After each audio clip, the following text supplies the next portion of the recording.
Warren Buffett, the American investor, one of the wealthiest men in the world, once said that his greatest investment was his public speaking course as a 27-year-old young man. Now, why would this gentleman who has accomplished so much and every investment he makes is scrutinized and analyzed worldwide with people seeing what he's doing? Why would he say, with all that he's done in investing, the greatest investment was that public speaking course?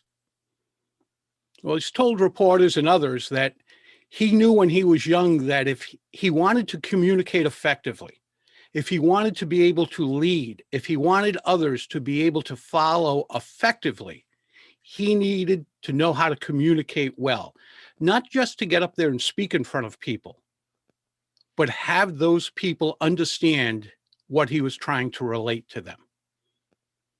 And over the next 40 minutes, you'll learn several ideas and techniques that you can implement today, actually, that'll help you consistently deliver presentations with more confidence and ease. So let's look at what public speaking is not. Let's begin with that. It's not, as I like to say, it's not showing up and throwing up.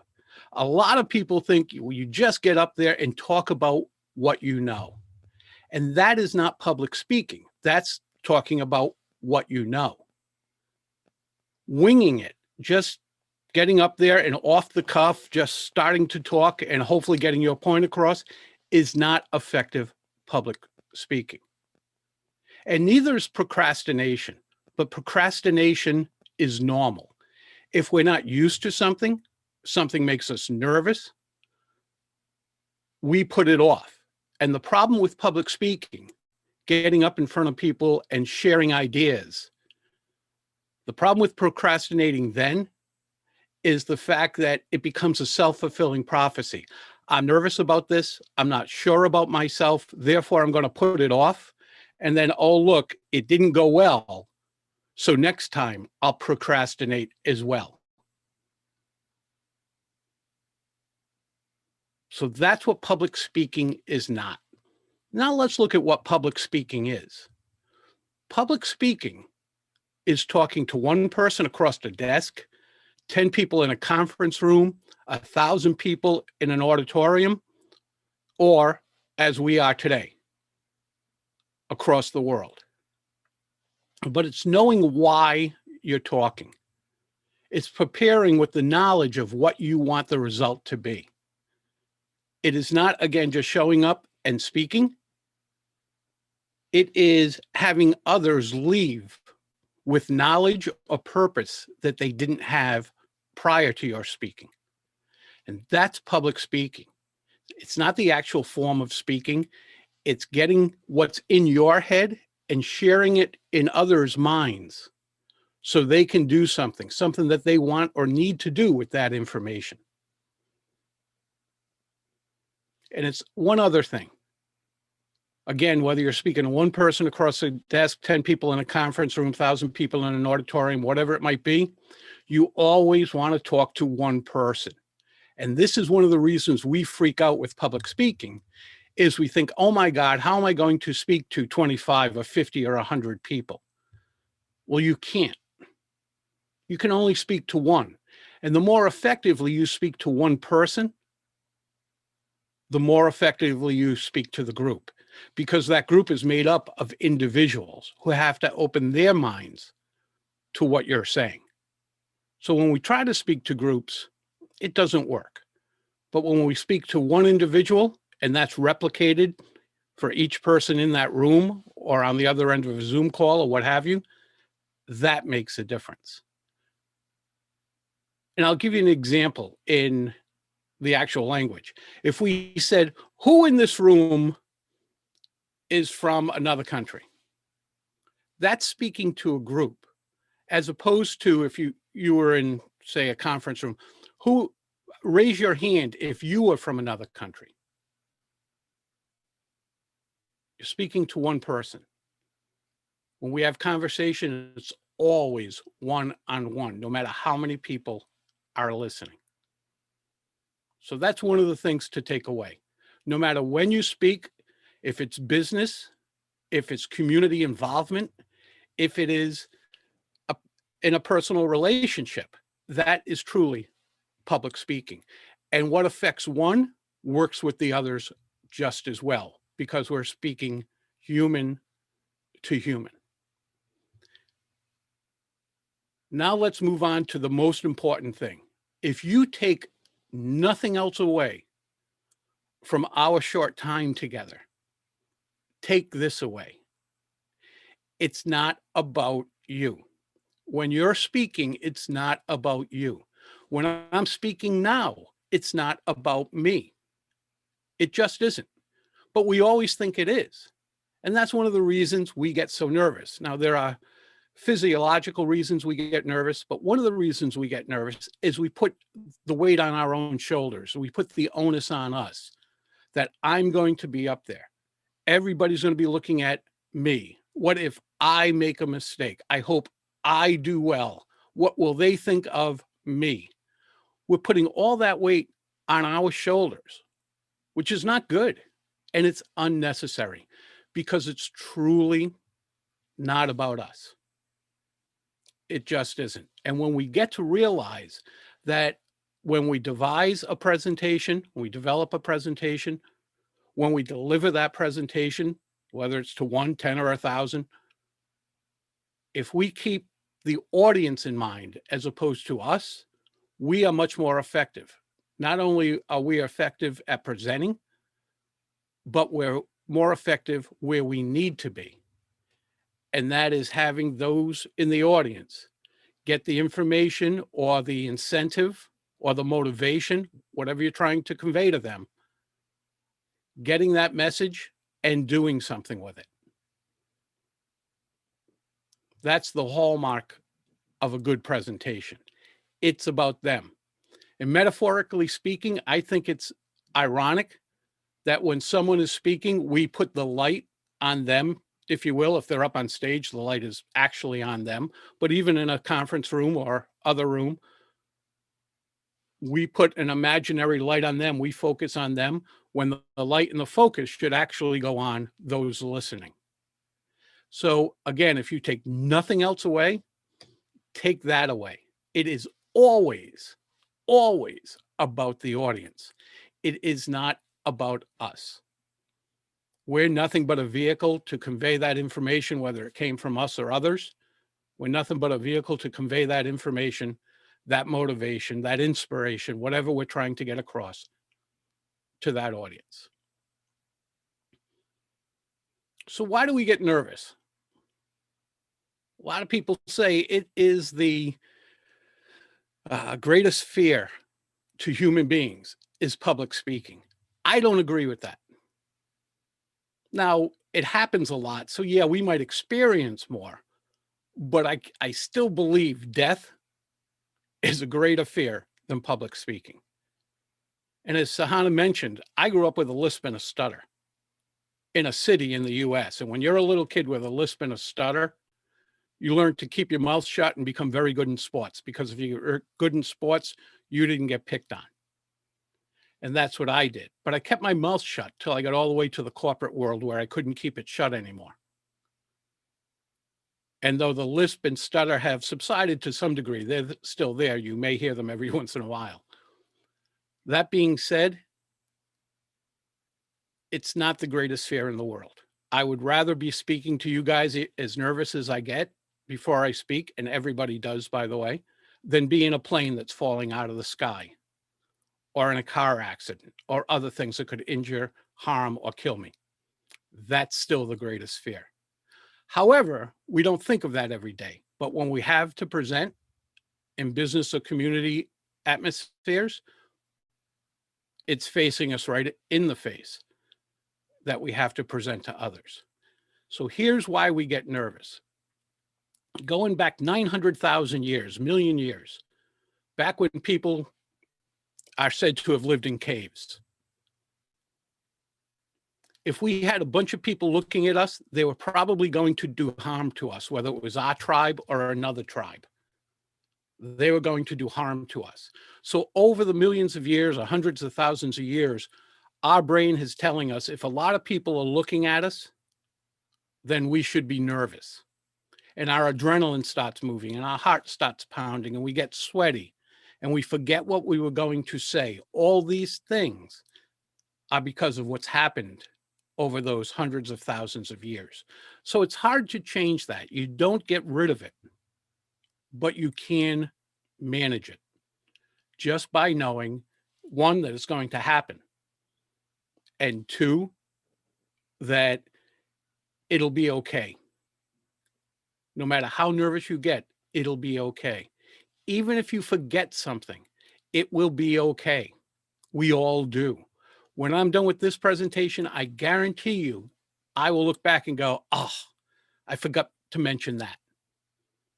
And I believe every great speech ever given in this world, the person has sat down and went, oh, I forgot that.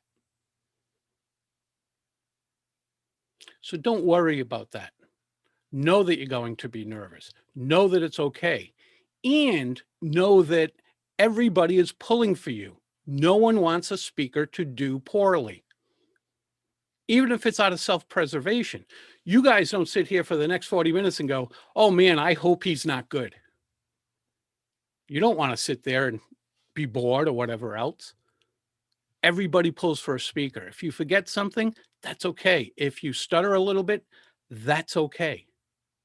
It will be fine. So here's what you need to focus on. Focus on your energy. Focus on the message that you're going to deliver to others. But most importantly, focus on the results. Not you looking good, but the people you're speaking to walking away with what they need or want to walk away with. That's the difference. Okay, now that you know what public speaking is not and what public speaking is, let's look at displaying confidence. And there's a reason you want to display confidence. Sort of kind of fake it till you make it. But you want to display confidence because if an audience doesn't think you're confident in yourself and what you're saying, they may not have confidence in what you're trying to deliver to them, that message. There are ways you can look confident and there are ways you can actually be confident, but look as if you're not. And this is not just at a conscious level. This isn't just with people sitting in an audience listening to you saying, I don't think she's confident. I don't think he's confident. They're not necessarily doing that. It's usually done at an unconscious level and quite often by your body language. So we're going to talk a little bit about body language and how you can use that body language to show that you're confident.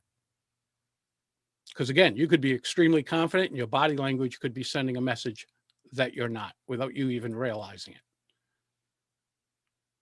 So keep this in mind. You have your message, you have your voice, and you have your body language.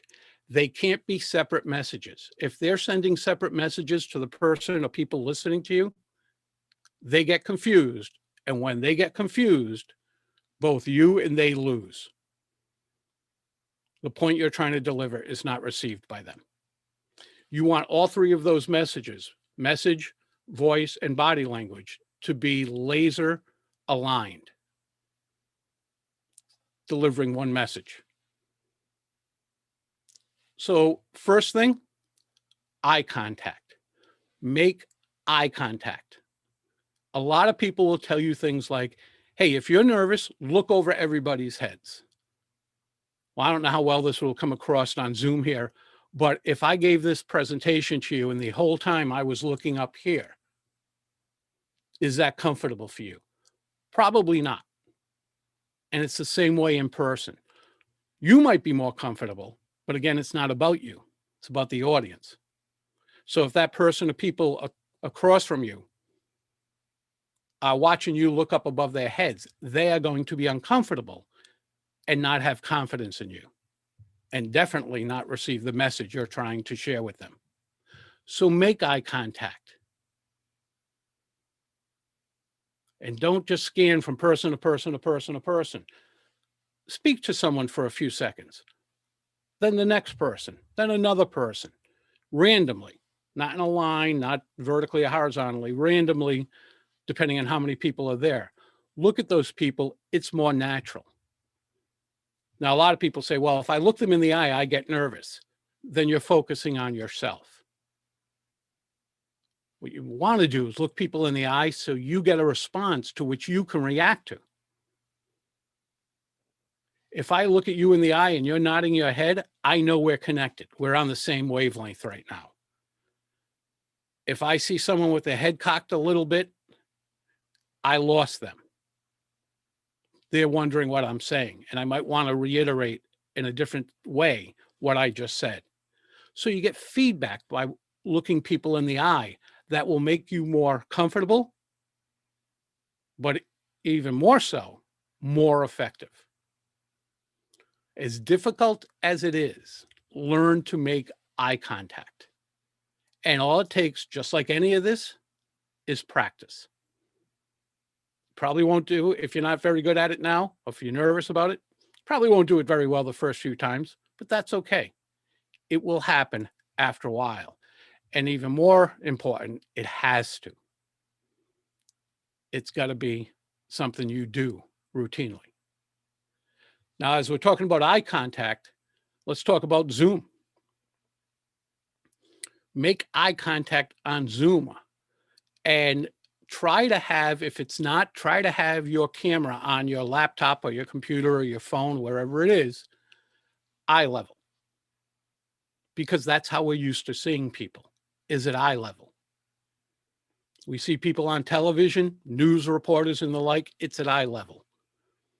Having a laptop down on a desk shooting up at us, where we're looking up your nostrils and seeing the ceiling behind you, not really professional looking.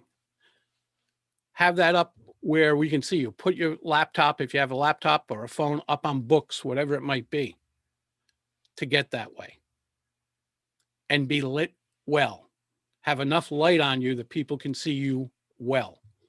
When we're dimly lit or almost in a shadow, people again lose that confidence in us.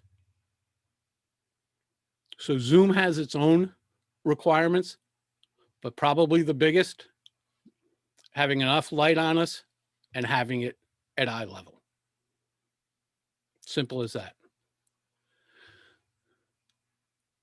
Now that you're making eye contact, let's talk about standing. If you are standing when you are delivering a presentation, and generally, if you deliver a presentation, you should be standing.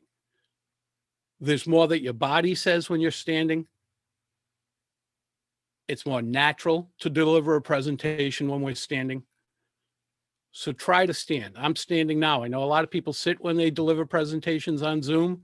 Their body doesn't react the same way. So when you're standing, there are some things you want to do and some things you don't want to do. One of them, and it's very common for us to stand on one hip, where we just stand with our hip cocked like this. The problem is, look what happens here. My shoulders change, my neck changes, and my head changes. And it's not comfortable. And I'll tell you in a second why we think it is. But we know it's not comfortable because 30 seconds later, if I was standing like this on one leg with my hip cocked to one side, 30 seconds later, when that hip gets tired, I'll be doing this. And this just isn't a confident look to other people, especially if it's going to be like this for 40 minutes. You would find this monotonous after a while. You might not realize it, but at least at an unconscious level, you will. So don't do that. The reason we think it's more comfortable, truthfully, and we know it's not physically because we keep going from one hip to the other, mentally it's more comfortable when we don't want to look overconfident. A lot of us feel, well, I don't want to seem overconfident here as I speak to these people, so I'll soften the look by standing like this. That's not softening the look. It's looking unprofessional or that you don't have confidence. So just stand up, feet hip or shoulder width apart, not together. If they're together, we start to wobble after a while. Feet hip or shoulder width apart. So our bodies are straight, confident looking. You can move your feet every once in a while. You don't have to be a tree planted into the ground. You can move your feet when they get a little tired or you just want to move a little bit. That's fine. But make sure your feet are hip or shoulder width apart, standing up straight. It makes a difference as to how you're perceived. Again, if you want to stand still all the time, cool. If you want to move around a little bit, that's fine too. But it makes a difference.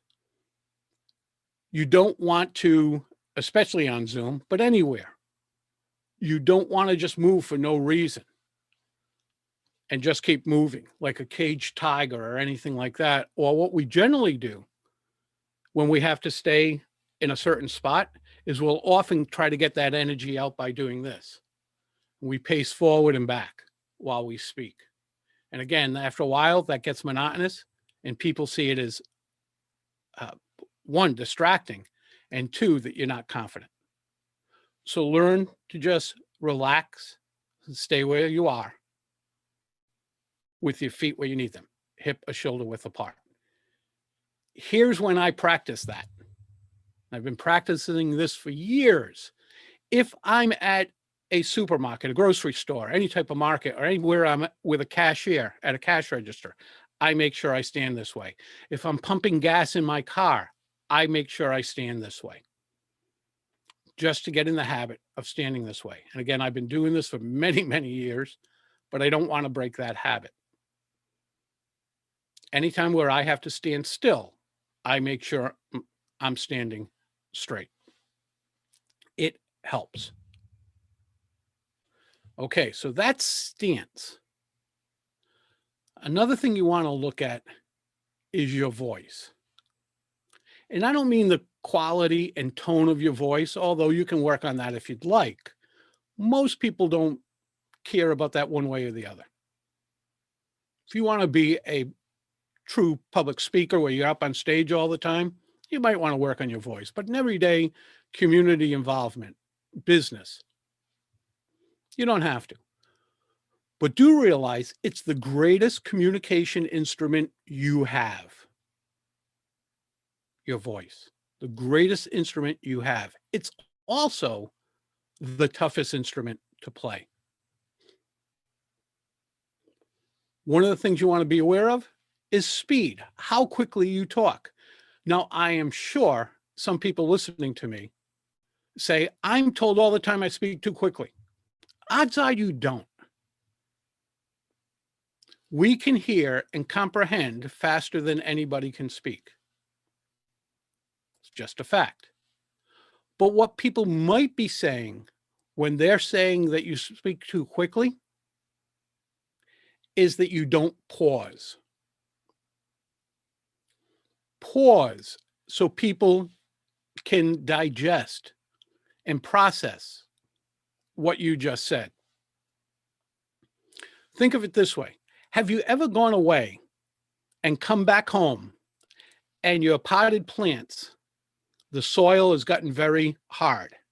And if you pour water, right? So if you took a bottle of water and you poured the water on it, it would just run off. It wouldn't soak into the soil. If you have potted plants and you go away for a week or more, happens to all of us. You have to come back and pour a little water on and wait for it to sink in. And pour a little more water on and wait for it to sink in. And that's what you want to do when you're speaking to others. When we get nervous, we tend to speak without pausing. Make sure you pause after you make a point. Let that seep in. In writing, we have it built in. We have periods at the end of a sentence, which causes people who are reading it to pause. We have paragraphs, which are a longer pause. And in books, we have chapters, which is the longest pause. Build them in speaking as well. So you're not speaking too quickly. You're probably just not pausing enough for people to take what you're saying, bring it into their own minds, and process it. So one, they understand it, and two, that they can keep it with them.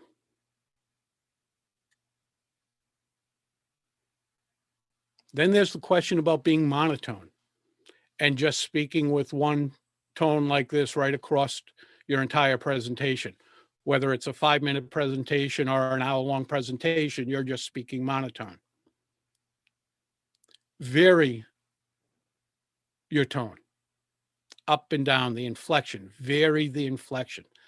Emphasize things you want to emphasize. De-emphasize things that aren't all that important.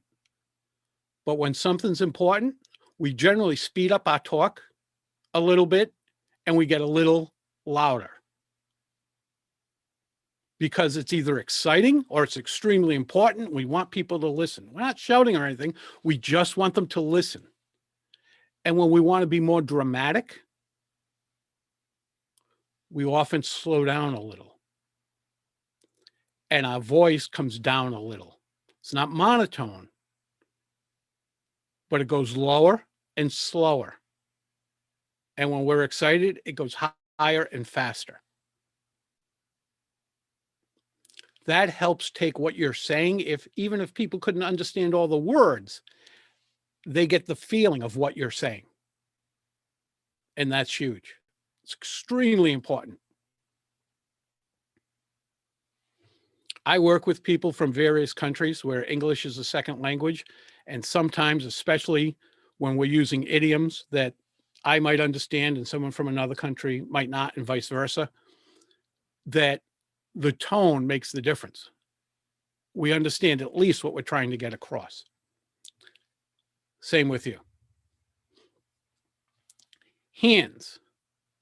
What do you do with your hands? The number one question any speaking coach gets asked is, what do I do with my hands? And the answer is pretty much what you would do in any conversation. So whether you're doing community work or you're speaking in a business, it's the same thing as if you were speaking to a loved one. However you would use your hands are generally, or is generally accepted when you're speaking. As you might see, my hands aren't coming up a lot because we're on Zoom here, but my hands, I use them quite often. And depending on your culture, there are different things that you may or may not do, but I'll give you a few general ideas. Again, use them normally.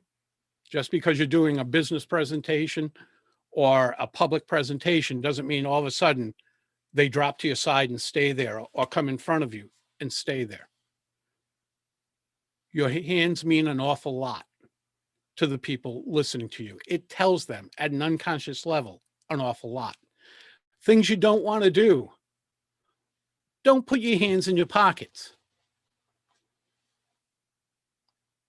It just doesn't look good. Right now, I just put my hands in my pockets and my arms come right to my side, and all of a sudden, I'm unanimated.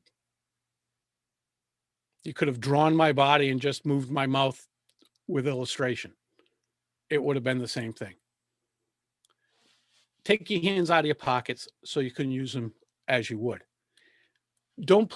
Again, depending on your culture, don't place your hands behind your back. In many cultures, that's a very submissive look. I know here in the US it is. That's why in our military, many military, when we have people stand at ease, it's with their hands behind their back because it's submissive to their officer. So depending on your culture, you may or may not do that. Arms crossed, again, in many cultures, I gotta bring my arms up high enough here on Zoom. Crossing your arms like this, in many cultures, is defensive. I don't want to hear what you're saying. I'm not interested. I don't want to be close to you. So I'm using my arms as a barrier. The thing you want to know about that is if you're speaking to people, if I see people I'm speaking to with their arms crossed, the first thing I think of is it cold in here? Because when it gets cold, we cross our arms across our chest. Many of us do anyway. So if it's cold, I say, well, maybe that's the case. Or maybe I lost them, or I'm not getting my point across and helping them. If it's not cold, then I definitely lost them and I'm not getting my point across and helping them. And again, depending on culture, bringing your hands together low in front of you is often not a good look either. It's a very defensive look. You're just protecting yourself. It's not a confident look. So try not to do that either. Many cultures, the palms are significant. When you're speaking, you want to somehow just get your palms so people can see them. It's kind of odd here. I'd have to bring them way up here, which you normally wouldn't do.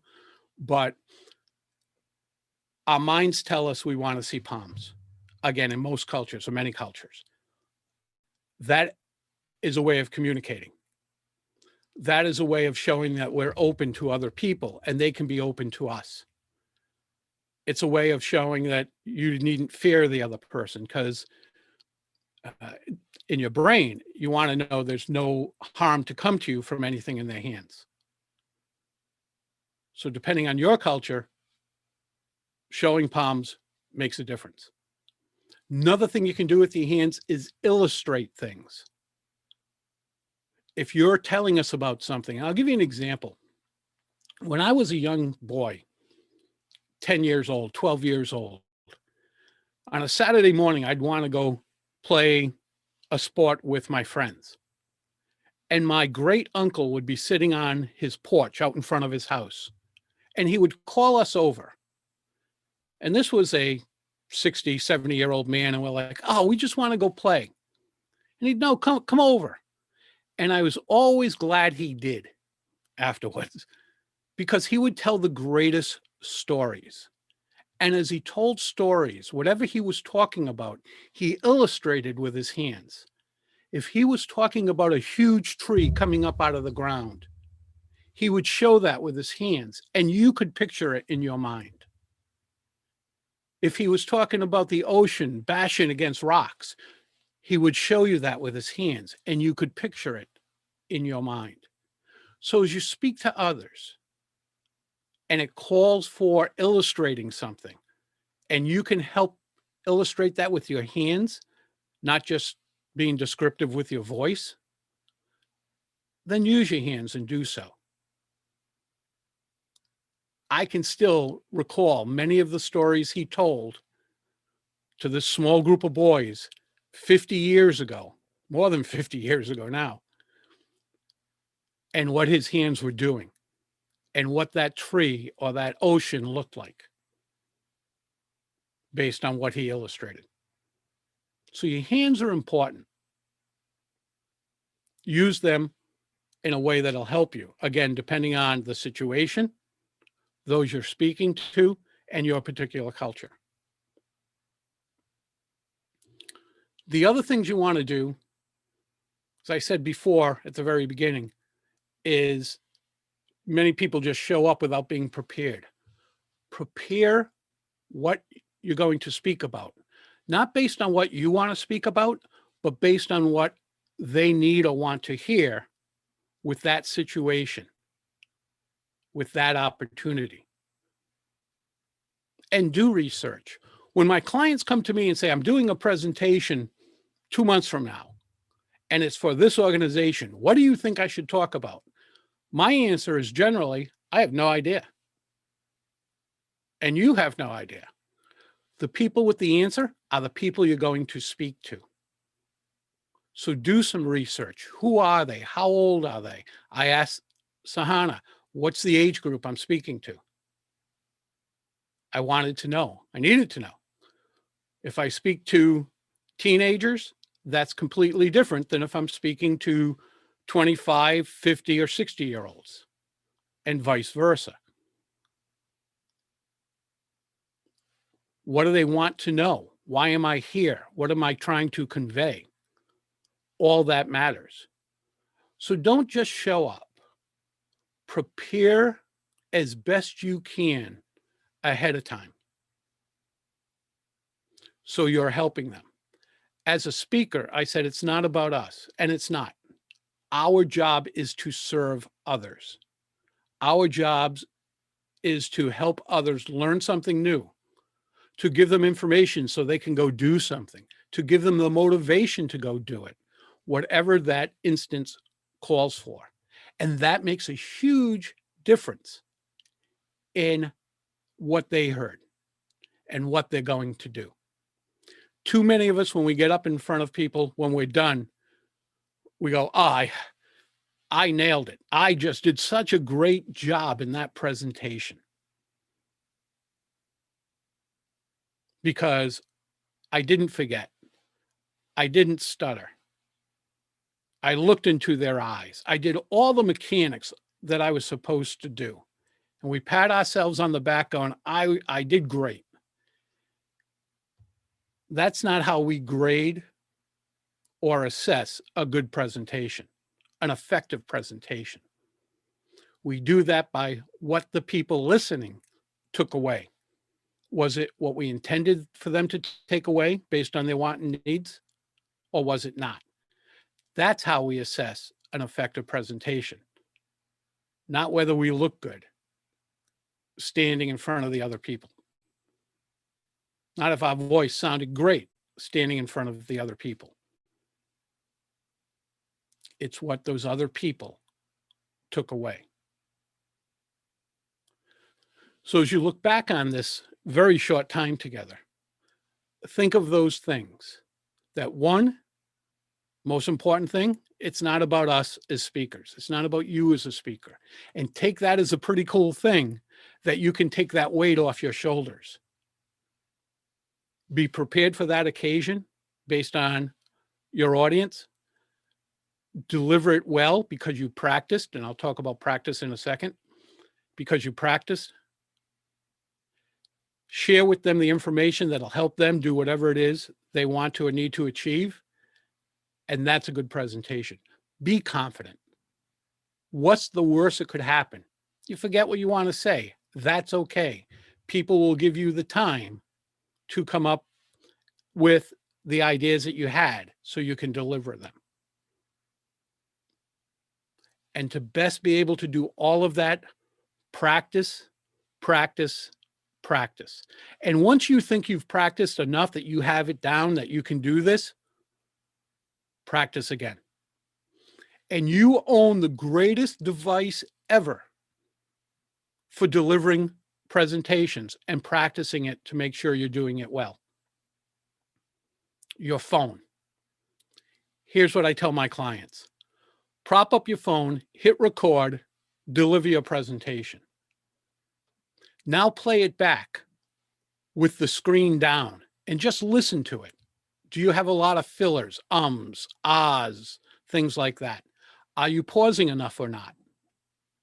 How did you sound? Then play it back again, but turn the sound off and watch your body. Does your body look confident? Is it saying what it needs to say to go along with your words? And watch it a third time with the sound and the video so you see it together and assess. Revise it and deliver it again and practice again. Last thing about practice, don't try to memorize word for word. You won't. You won't be able to, depending on the length of the presentation. Just memorize what you want to talk about and then talk about those specific topics. It'll be different each time, but that's okay as long as your points get across. You do these things together and you will consistently be able to deliver presentations, effective presentations, with confidence and ease. But most importantly, your audiences, whether it's that one person, 10 people, or 1,000 people, will take away what you intended them to take away with them. And that, again, is the best presentation you could ever deliver. With that, I thank you for your time. It was a pleasure to be here, and I hope this has helped you.